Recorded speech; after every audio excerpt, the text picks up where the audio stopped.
So let's look at V-word design when we want to do a logo.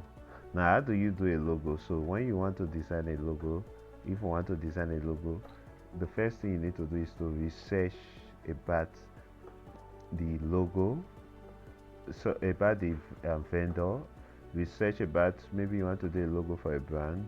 You research about who are the people using that brand, right? Who are the people using that brand?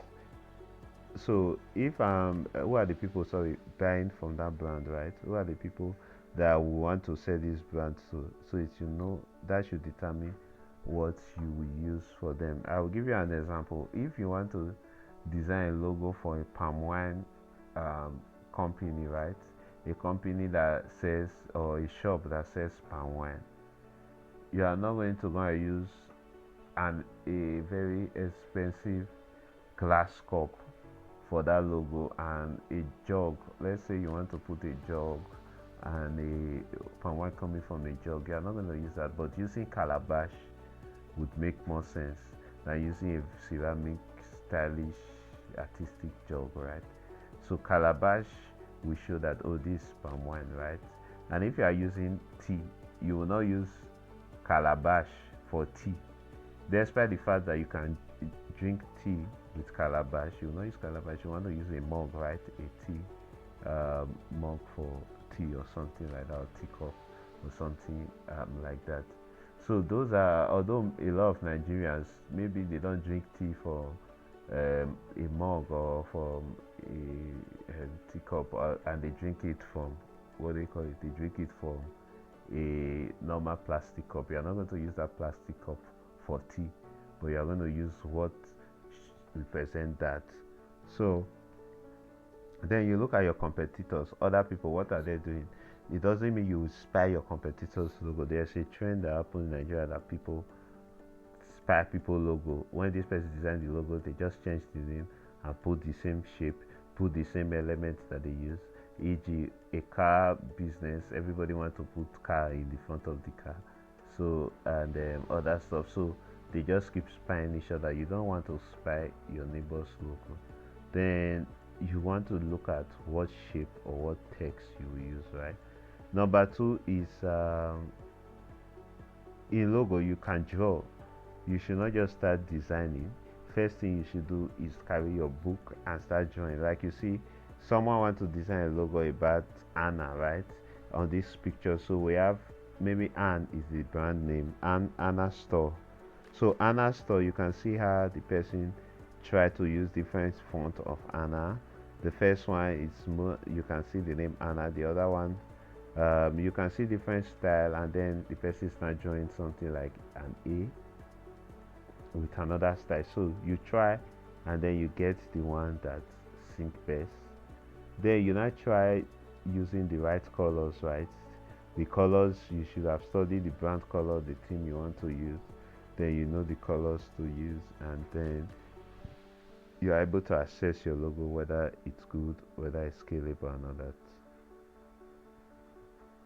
So let's go back to this logo. So like you can see, this person was able to experiment with several colors, combination of colors, green, orange, the different shade of orange, the different shade of green, and so that's how you work with logo, right? So that's that. Once you have gotten it, you can now work on your design. So what about designing a flyer?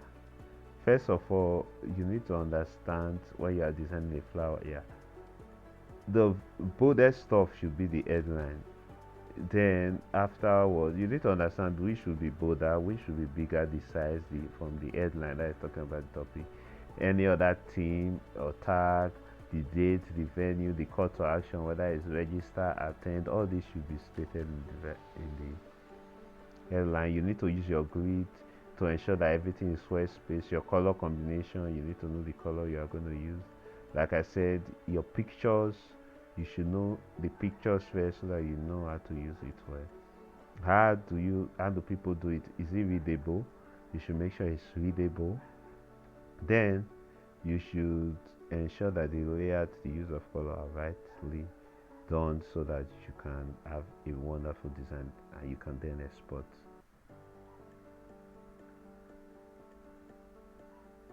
Now let's look at one of the purposes of designing, which is the social media campaign. So we design basically so that we can be able to use for advertisement, to pass a message or that.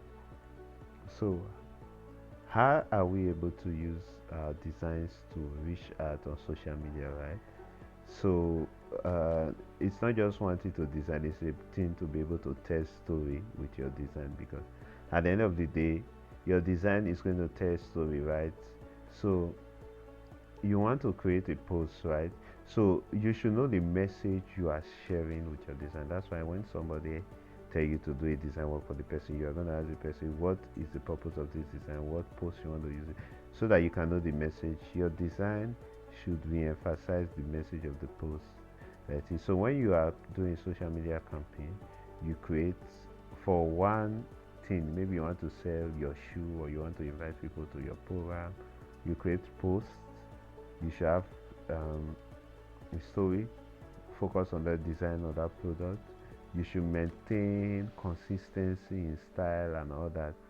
If you are doing for a program, all the designs you have should be consistent. The color, the typography, the style, everything should be consistent. And each post should be particular, perhaps pointing the same message to the same audience. Then, and you should be able to ensure that the what do you call it now, the template, it's working, it's consistent, right? The template you are using for your design, there should be a consistency. Once one person sees this design, knows, oh, this is related to the previous posts I've seen, and all these things. So you are always um, checking the consistency, the what is called the engagement and all that, to ensure that all this work together. So that's how you are able to push a what they call it, set of designs for a campaign. Because when you are doing a social media campaign, you don't just pull off one design, you're going to pull multiple designs pointing to a particular what, a particular message. So you have to arrange everything out and make them work out well. So now, one of the most important thing is being able to criticize your design. So a lot of people, I've seen a lot of people design and I'm like, wow, what type of rubbish design is this? And but the graphics designer feels, oh, I've designed something very beautiful, I've designed something very wonderful, I've designed something nice. But to the eyes of a professional or other viewers who have good eyes for design, they are like, oh god, this design is bad. So as a designer, the first thing is you must be able to first criticize your design before you even bring it out to other people. You know why? If you have a very ugly design, when people look at it, they first of all are discouraged and they don't even know how well to criticize you, right? You get that they don't even know how well to criticize you. So you want to bring a design that is easy, that you have, sorry, that you have first criticized and access to a good extent before you start giving it to your friends, your colleagues to look at it and criticize it.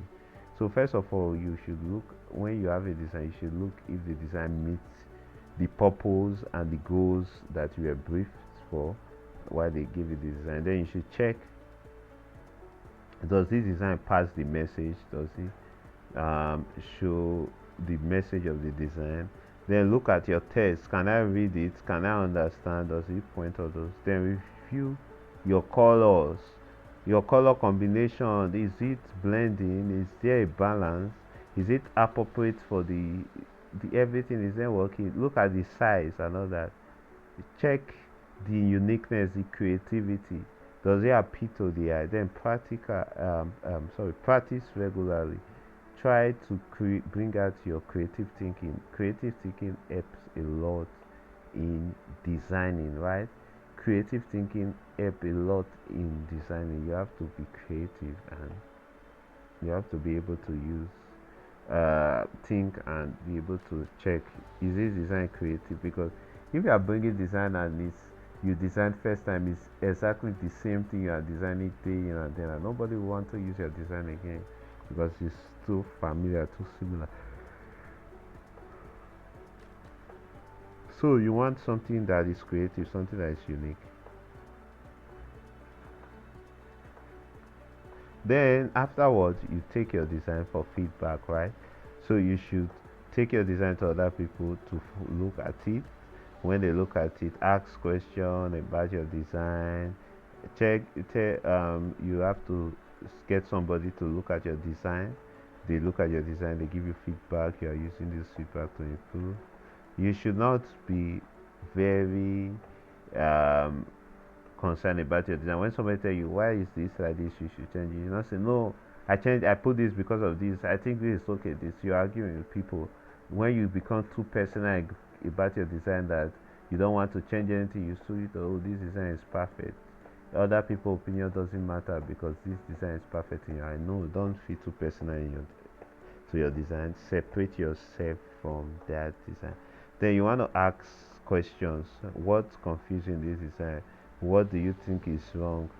A lot of people are able to pinpoint and then you are able to work on that. Then try to fix your design. Work, be open to correction multiple times, multiple times. You can call your friends, like in this community, we have a lot of people who are practicing and learning with you. You can give it to them, post it on group with designer. Help me correct, help me do your correction. And keep correcting and all that. That will help you to gain success because practice always makes perfect. So once you have built and you are now good to design, then you want to create a portfolio, like your five best or seven best design. You want to put it there, and then identify the niche you are going to go into. Whether you are going to be doing social media graphics or you are just going to create brand identity or just UI US you are going to be building. So you should create a portfolio and then build proficiency, practice regularly, work daily. Even when you don't have a job, then you can now start reaching out to clients to gain real-time experience, or you can seek for internship like we have in Joshua Global that can give you that leverage for you to be able to practice and become good and better with your design. So now this will come to the end of this course on design. Now you need to follow this step to be able to master your design. Then you need to be able to complete all the assessments we have for you. So we're going to be giving you some tests, some practices, how you are able to now complete all these designs, right? So we're going to give you some um, practice. So you're going to see those practice. You are going to submit TV design project. You are going to see those assignments. So we'll send you the assignment. It will be attached to this course. So with those assignments, we want to check what you have understand and what you are able to design. So we have another course that will help you to be able to understand and know what you do as regards this design. So thank you for your time. It's Joshua Globals again, and we are here to help you to improve your digital and tech skills. Thank you very much. I wish you success in this your career of designing. Have a nice day.